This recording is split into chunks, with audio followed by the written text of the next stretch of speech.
नमस्कार दोस्तों, कैसे हैं आप सभी। उम्मीद करता हूं कि आप अच्छे और स्वस्थ होंगे और आपकी जो तैयारी है यूपी लेखपाल परीक्षा की वो बेहतरीन ढंग से चल रही होगी। मैं हूं रंजीत और आप सभी का बहुत बहुत स्वागत करता हूं अपने यूट्यूब चैनल टॉपर्स 24 में। और आज की वीडियो हम सामान्य हिंदी के 25 प्रश्न सम्मिलित करेंगे और इन 25 प्रश्नों में आप स्वयं की तैयारी परख सकते हैं कि हमारी सामान्य हिंदी की तैयारी लेखपाल परीक्षा के लिए कैसी है। और मैं आपसे उम्मीद करता हूँ कि आपके जो 25 प्रश्नों में से 20 प्रश्न से ज़्यादा आप सही कर पाएंगे। अगर आपके 20 प्लस सही क्वेश्चन सही हो रहे हैं इस 25 प्रश्नों में, तो आपकी जो तैयारी है वो बहुत ही बेहतरीन तरीके से चल रही है। और आपके जो 25 प्रश्न होंगे बिल्कुल सिलेबस पर आधारित होंगे।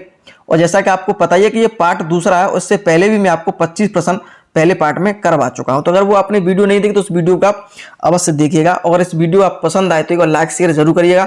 अगर आप हमारे यूट्यूब चैनल पर नए हैं तो चैनल को सब्सक्राइब जरूर कर लें, जिससे आने वाली वीडियो आपको तुरंत प्राप्त हो सके। और 25 प्रश्नों में आप कितने प्रश्नों के आंसर सही दे पाए ये मुझे आप कमेंट में जरूर बताइएगा। तो शुरू करते हैं क्वेश्चन नंबर 1 से। 25 प्रश्न, सभी प्रश्न जो है परीक्षा की दृष्टि से बहुत ही महत्वपूर्ण है। और किसी प्रश्न को समझने में जो है अगर देरी हो रही है तो आप वीडियो को आराम से रोक सकते हैं, पॉज कर सकते हैं, उसके बाद क्वेश्चन को समझें, तब आप जो है आंसर चूज करिएगा, ठीक है। क्योंकि कुछ बहुत सारे स्टूडेंट हो सकता है जल्दबाजी के चक्कर में जो है क्वेश्चन गलत कर दे, तो आपको जल्दबाजी बिल्कुल भी नहीं करनी है, आराम से क्वेश्चन करिएगा, ठीक है। तो देखिएगा, निम्नलिखित में से शुद्ध शब्द इंगित करें, ये आपका पहला प्रश्न है। ऑप्शन आपके नीचे दिए हुए हैं। ए कवित्री, बी कवयित्री, सी कवयित्री और डी आपका है कवित्री। देखिए, तो इसका जो सही आंसर आपका हो जाएगा, और मैं उम्मीद करता हूं कि ये आंसर आपको पता होगा क्योंकि ये प्रश्न कई बार परीक्षा में पूछा गया है। तो इसका जो सही आंसर आपका हो जाएगा वो हो जाएगा बी ऑप्शन कवयित्री। ये आपका बिल्कुल शुद्ध है और बाकी सभी ये तीनों जो है शब्द गलत है। अगला क्वेश्चन जो आपका है, जो संधि विच्छेद आपसे पूछा है, और संधि विच्छेद आपका ऑप्शन नीचे देख सकते हैं, पढ़ सकते हैं। और उम्मीद करता हूं कि इसका आंसर आपको पता होगा। सभी प्रश्न ऐसे हैं जो बार बार प्रश्न परीक्षा में पूछे गए हैं। तो इसका जो सही आंसर आपका हो जाएगा वो हो जाएगा बाक धन मय, B option is right answer. अगला क्वेश्चन है जो इंपोर्टेंट है, ये भी प्रश्न परीक्षा में काफी बार पूछा गया है, तो इसका ऑप्शन आप देख सकते हैं। तो इसका जो सही अर्धविराम चिन्ह है, क्वेश्चन आपका है अर्धविराम चिन्ह है, तो इसका जो सही आंसर आपका है वो है डी, ये आपका है अर्धविराम। देखिए, बी ऑप्शन जो चिन्ह आप देख रहे हैं वो आपका है अल्प विराम। ये भी प्रश्न परीक्षा में पूछा जाता है। ये आपका कौन सा चिन्ह है? ये आपका है अल्प विराम है। और आपका जो ए में जो चिन्ह है आपका ए ऑप्शन में, वो आपका है विवरण चिन्ह। ये भी प्रश्न परीक्षा में पूछा जाता है, कौन सा? विवरण चिन्ह है। और सी में जो आपका चिन्ह दिखाई दे रहा है वो आपका है विस्मय आदि चिन्ह, या फिर आप आश्चर्य चिन्ह बोल सकते हैं, ठीक है। ये सभी इंपोर्टेंट है, परीक्षा की दृष्टि से ध्यान रखिएगा। अगला क्वेश्चन आपका जो है, संज्ञा या सर्वनाम के जिस रूप से क्रिया करने वाले का बोध हो वह है। ए अधिकरण कारक, बी कर्ता कारक, सी संबोधन कारक, डी कर्म कारक। और उम्मीद करता हूं कि इसका जो आंसर आपको पता होगा अच्छे से और चूज भी कर लिया होगा। तो इसका जो सही आंसर आपका होगा वो हो जाएगा कर्ता कारक, B option is right answer. संज्ञा या सर्वनाम के जिस रूप से क्रिया करने का बोध होता है उसे हम क्या बोलते हैं? कर्ता कारक। अगला क्वेश्चन है, निम्नलिखित में से कौन सा शब्द तद्भव है? ए उत्साह, बी उछा, सी विवाह और आपका डी है उत्थान। तो ये भी प्रश्न परीक्षा में कई बार ऐसे पूछे जाते हैं। तो इसका जो सही आंसर आपका हो जाएगा अब वो हो जाएगा उछा। उछा जो है आपका वो है तद्भव, और उसका जो तत्सम होता है वो होता है उत्साह, ठीक है, ध्यान रखिएगा। उत्साह, उछा का क्या होगा? उत्साह आपका हो जाएगा, ठीक, उत्साह।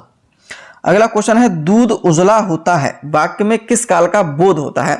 दूध उजला होता है। ए भविष्यत काल, बी वर्तमान काल, सी भूतकाल और डी इनमें से कोई नहीं। तो इसका जो सही आंसर आपका हो जाएगा वो हो जाएगा आपका इनमें से कोई नहीं। दूध उजला जो होता है वाक्य में, जिसमें जो कोई भी नहीं है, न भविष्य है, न भूत है, न वर्तमान, इनमें से कोई नहीं है।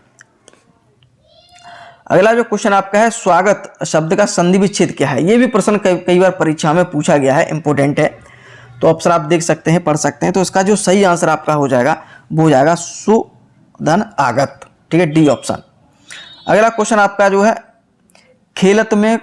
खेलत में को काको गुशैया का उपयुक्त अनुवाद निम्नलिखित में से कौन सा होगा? ए खेल में सब बराबर होते हैं, बी खेल में कोई किसी का स्वामी नहीं होता है, सी ऑप्शन है खेलते समय कोई किसी से कम नहीं होता, और डी ऑप्शन है खेल में सभी को एक समान अधिकार होता है। तो उम्मीद करता हूं कि इसका आंसर आप जो है चूज कर लिया होगा। और इसका जो सही आंसर आपका हो जाएगा वो हो जाएगा बी ऑप्शन। खेलत में को काको गुशैया का अर्थ होता हुआ अनुवाद होगा खेल में कोई किसी का स्वामी नहीं होता है, ठीक है। अब आगे हम बात करेंगे देखिएगा अगला 34वां प्रश्न आपका क्या है, दिन रात में कौन सा समास है? दिन रात में आपका कौन सा समास है?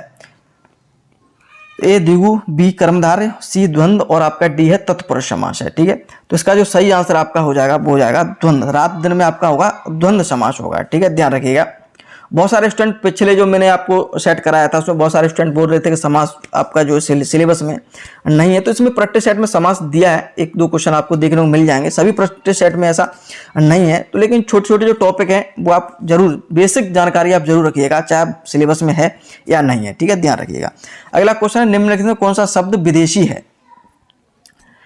कौन सा शब्द विदेशी नहीं है? सॉरी, ए कर्पूर आपका, बी मजहब, सी टेलीफोन और डी आपका है अंग्रेजी।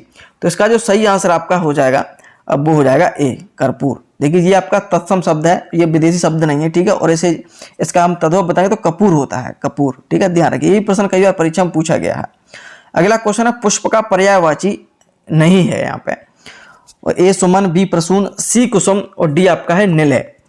तो उम्मीद करता हूँ कि इसका आंसर आपको बहुत अच्छी तरह से पता होगा और आपने आंसर भी चूज कर लिया होगा। तो इसका जो सही आंसर आपका हो जाएगा वो हो जाएगा निलय। देखिए निलय जो होता है आपका वो होता है घर का भी निलय आपका जो है पर्यायवाची होता है। और आपकी सुमन, कुसुम, ये प्रसून आपका ये सभी पुष्प के पर्यायवाची होते हैं। अगला क्वेश्चन है, आयु में बड़ा व्यक्ति क्या कहलाता है? कनिष्ठ, पूजनीय, ज्येष्ठ, वरिष्ठ। तो इसका जो सही आंसर आपको पता होगा, इसका आंसर आपका हो जाएगा ज्येष्ठ हो जाता है। ठीक है, अगला क्वेश्चन 38वां जो प्रश्न है जो आपका है, उड़ती चिड़िया पहचानना का सही अर्थ क्या है? उड़ती चिड़िया पहचानना, ये आप लोग जो है बोलते भी होंगे और पता भी होगा आपका इसका आंसर। ए अंतर्यामी होने का प्रदर्शन करना, बी पक्षियों को विशेषज्ञ होना, सी भेद की बात जानना और डी शिकारी होना। तो इसका जो सही आंसर आपका हो जाएगा वो हो जाएगा भेद की बात। जो भेद की बात जान लेता है उसे हम बोलते हैं उड़ती चिड़िया के पर गिनना। या अगला प्रश्न 39वां, काल कितने प्रकार के होते हैं? काल कितने प्रकार के होते हैं? बहुत ही सरल प्रश्न है, आपका आंसर इसका पता होगा, 2, 4, 3 इनमें से कोई नहीं। तो इसका आंसर आपका हो जाएगा 3। तो इसके 3 होते हैं। कौन कौन से होते हैं? एक आपका काल की हम बात करेंगे, ठीक है, तो वर्तमान होता है और भूत होता है और आपका भविष्य होता है। ये 3 काल होते हैं। अगला प्रश्न आपका है, निम्नलिखित में से संदेह सूचक वाक्य कौन सा है? संदेह सूचक है, राजा नगर में आए होंगे, राजा नगर में आए, सी राजन नगर में आइए, डी राजा नगर में आवे। तो इसका जो सही आंसर आपका जो है ध्यानपूर्वक करिएगा इस क्वेश्चन को। ठीक है, इसका आंसर आपका हो जाएगा राजा नगर में आए होंगे। ये संदेह है यहाँ पे, राजा नगर में आए होंगे, यहाँ पर ये संदेह है, तो ये हो जाएगा। गौ शब्द का अर्थ नहीं है यहाँ पे, गौ शब्द का अर्थ नहीं है। ए पृथ्वी, बी गाय, सी हाथी, डी किरण। तो इसका आंसर आपको पता होगा, गौ के बहुत ज्यादा जो है अर्थ पूछे जाते हैं। तो इसका सही आंसर आपका क्या हो जाएगा? वो हो जाएगा हाथी। हाथी इसका अर्थ नहीं है और बाकी पृथ्वी, गाय, किरण जो गौ का अर्थ होता है। अगला क्वेश्चन है, समष्टि का विलोमार्थी शब्द कौन सा होगा? समष्टि का, ये प्रश्न परीक्षा में कई बार पूछा यूपी TSS ने। ए व्यष्टि, बी आपका हो जाएगा विशिष्ट, आपका ए अशिष्ट, सी अशिष्ट और डी आपका अपुष्टि। तो इसका जो सही आंसर आपका होगा, और आपने जो है इसका आंसर सही चूज कर भी लिया होगा, इसका आंसर आपका हो जाएगा व्यष्टि हो जाएगा। ठीक है, समष्टि का व्यष्टि विलोम होता है।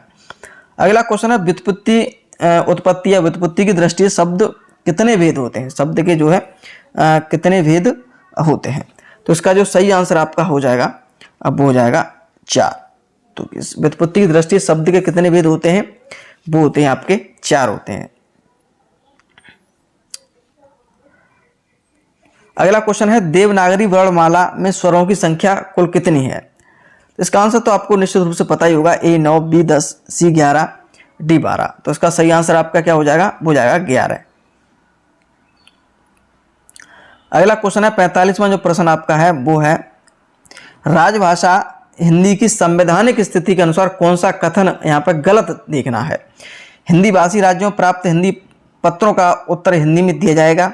बी है, हिंदी तर भाषी राज्य केंद्र सरकार से हिंदी में पत्र व्यवहार नहीं कर सकेंगे। सी ऑप्शन आपका जो होगा वो हो जाएगा, कोई सरकारी कर्मचारी अपने दैनिक सरकारी कामकाज में हिंदी अंग्रेजी का व्यवहार कर सकता है। डी ऑप्शन है, हिंदी भाषी राज्य परस्पर आधिकारिक पत्र व्यवहार हिंदी में करेंगे। तो इसका जो सही आंसर आपका हो जाएगा, इसके में पूछ क्या रहा है कि राज्य भाषा हिंदी संविधान स्थिति में कौन सा कथन गलत है? तो इसका सही आंसर आपका हो जाएगा बी, हिंदी तर भाषी राज्य केंद्र सरकार में हिंदी में पत्र व्यवहार नहीं कर सकते। बिल्कुल कर सकते हैं, इसमें जो गलत है इसे बी हो जाएगा। आगे हम देखते हैं क्या है आपका क्वेश्चन 46वां। द्विज का पर्यायवाची है, यहाँ पे क्या है, द्विज का आपका क्या पर्यायवाची है, केस, चंद्रमा, नख या दांत। देखिए यहाँ पे द्विज का पर्यायवाची न करके आप यहाँ पे ऐसा कर लीजिएगा कि समानार्थी, समानार्थी, ठीक है, ध्यान रखिएगा। तो इसका सही आंसर आपका हो जाएगा, वो हो जाएगा दांत। द्विज का जो है समानार्थी दांत होता है, ठीक है, ध्यान रखिएगा। और बाकी केस, नख, ये चंद्रमा नहीं होते हैं। और जैसा कि हम द्विज के और भी कुछ समानार्थी जैसे प्रश्न परीक्षा में पूछा है तो उसकी अगर हम बात कर लेंगे तो आपका एक दांत हो जाएगा, एक आपका पक्षी हो जाएगा और ब्राह्मण, ठीक है, ध्यान रखिए, ब्राह्मण और गणेश ये आपके होते हैं, ठीक है, ध्यान रखिएगा। अगला क्वेश्चन है पानी पीकर कोसना मुहावरे का अर्थ होगा, ए हंसी उड़ाना, हर घड़ी किसी का अमंगल चाहना, डर जाना, खुशामद करना। पानी पीकर कोसना, तो इसका आंसर आपको पता होगा और चूज भी कर लिया होगा आपने। तो इसका सही आंसर आपका हो जाएगा हर घड़ी किसी का अमंगल जो है चाहना। तो इसका आंसर आपका कौन सा हो जाएगा, वो हो जाएगा बी ऑप्शन। और उम्मीद करता हूँ कि आपके जो आंसर जो है अच्छे जा रहे होंगे सही, और मुझे कमेंट में जरूर बताइए, कमेंट जरूर करिएगा कितने आंसर आपके सही गए। सरड़ का सही अर्थ होगा, सरड़ी का सही अर्थ होगा, ए सूची, बी रस्सी, सी मार्ग, डी मादा, सांप। तो इसका जो सही आंसर आपका होगा वो हो जाएगा मार्ग। इसका आंसर आपका क्या हो जाएगा, वो हो जाएगा मार्ग, ठीक है, ध्यान रखिएगा। ये मार्ग या रास्ता, ठीक है, ध्यान रखिएगा, सड़ी का अर्थ होता है। अगला क्वेश्चन है उपगंगम का सही अर्थ क्या होगा, उपगंगम का सही अर्थ क्या होगा, गंगा के समीप, बी ऑप्शन छोटी गंगा, सी गंगा के पार और डी है सहायक गंगा। तो उसका जो सही आंसर आपका है वो होगा गंगा के समीप होगा, गंगा के समीप होगा। और वीडियो का अंतिम प्रश्न है टिप्पस लगाना, टिप्पस लगाना मुहावरे का सही अर्थ कौन सा है। तो इसका जो सही आंसर आपका जैसे कि ऑप्शन है निशाना लगाना, सिफारिश करवाना, झूठी बातें मिलाना, डी स्वार्थ सिद्ध करना। तो जैसा कि मुझे कुछ इस क्वेश्चन में थोड़ा डाउट था तो मैंने काफ़ी जो है नेट पर सर्च किया, उसके बाद इसका जो आंसर आपका है वो होगा सिफारिश करवाना, मतलब सिफारिश के लिए टिप्पस जो है लगाना, सिफारिश करवाना। तो यहाँ पे सी वाले क्वेश्चन में थोड़ा डाउट था कि झूठी बातें मिलाना भी एक टिप्पस होता है, कि टप्पा टिप्पस में लगाना। तो इसका आंसर आपका ज़्यादातर आपका सिफारिश करवाना ही होगा। और उम्मीद करता हूँ कि ये 25 प्रश्न आपको पसंद आए होंगे। अगर पसंद आए वीडियो तो लाइक शेयर जरूर करिएगा। अगर हमारे यूट्यूब चैनल पर नए हैं तो चैनल को सब्सक्राइब जरूर कर लें, जिससे आने वाली वीडियो आपको तुरंत प्राप्त हो सके। और वीडियो आपको पसंद आए तो लाइक शेयर जरूर करिए। वीडियो देखने के लिए आप सभी का बहुत बहुत धन्यवाद।